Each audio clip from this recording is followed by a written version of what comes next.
BJP भगाओ, Beti Bachao, BJP पढ़ाओ, बेटी बचाओ, बेटियों का अपमान नहीं सहेंगे, बेटियों का अपमान नहीं सहेंगे।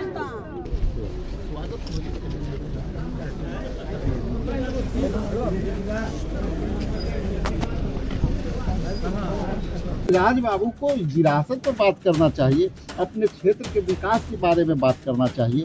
अपने राज्य के विकास में यहाँ से 3-3, 4-4 मंत्रियाँ हैं, विकास के मुद्दे क्यों नहीं करते हैं? गिरिराज बाबू का हमेशा विकास के मुद्दों से ध्यान भटकाने का मुद्दा पर उनका ध्यान होता है। हालांकि ये जो लफंगे लोग जो बिहार के बारे में, जो हमारी महिलाओं के बारे में लफाड़ी बतिया रहे हैं, आन के बिहार देखो कि बिहार 100 बिहारी, एक बिहारी 100 पर भारी है, आकर के देख लो।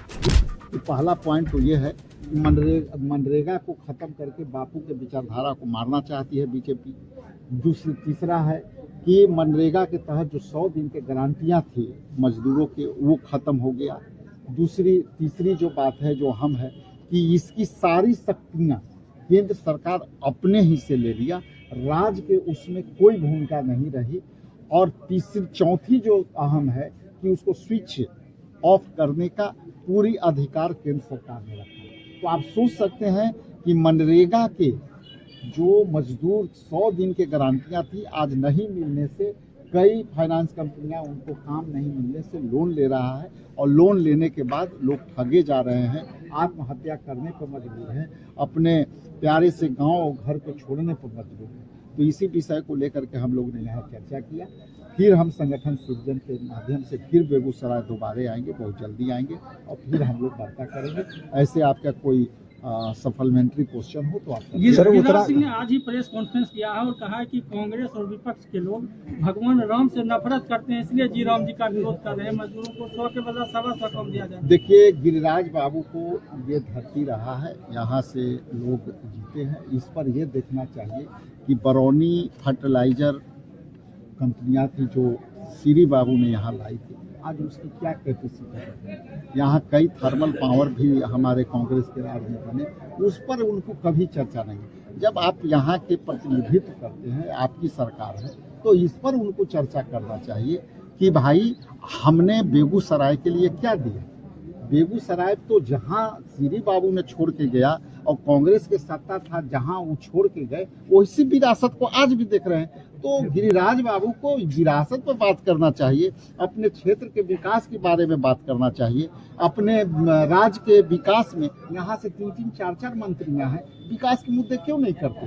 ये सिंपली जो है, गिरिराज बाबू का हमेशा विकास के मुद्दों से ध्यान भटकाने का मुद्दा पर उनका बयान होता है। हालांकि आप लोग प्रतिक्रिया लेते हैं, हम प्रतिक्रिया दे रहे हैं, लेकिन उनकी बयान को मैं प्रतिक्रिया लायक भी नहीं समझता हूं।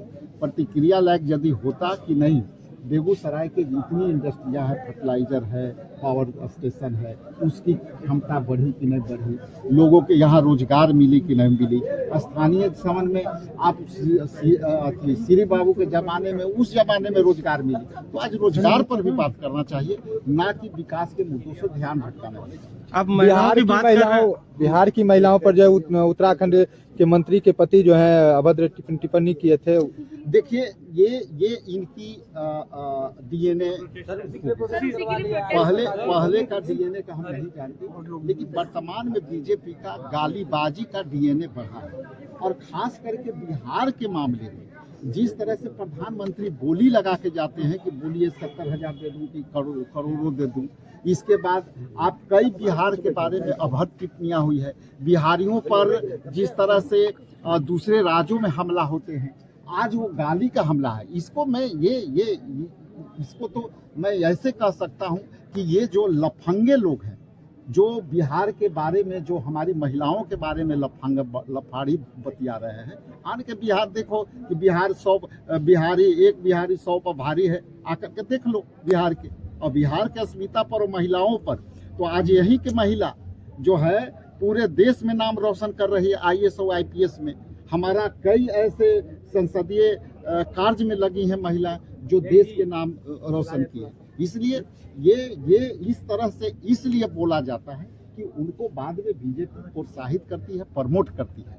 आप देखे होंगे कि जिस तरह से खिलाड़ियों के साथ जो है अभद्रता हुई, पूरी आंदोलन जो है दिल्ली के रामलीला मैदान में और जंतर मंतर पर रहा, लेकिन बाद में क्या हुआ, उसको आपने प्रमोशन दे करके राज्य मंत्री से, सांसद से राज्य मंत्री बनाया, राज्य मंत्री से कैबिनेट मंत्री बनाया। तो हर बीजेपी नेता को अब लगता है कि गाली देंगे हमको बीजेपी प्रमोशन देंगे, यही मुद्दा है।